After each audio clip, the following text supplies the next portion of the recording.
إذا زلزلت الأرض زلزالها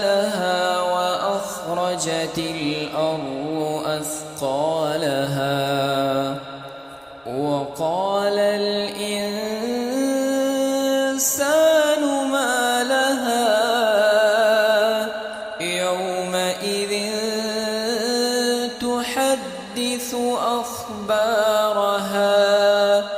بأن ربك أوحى لها يومئذ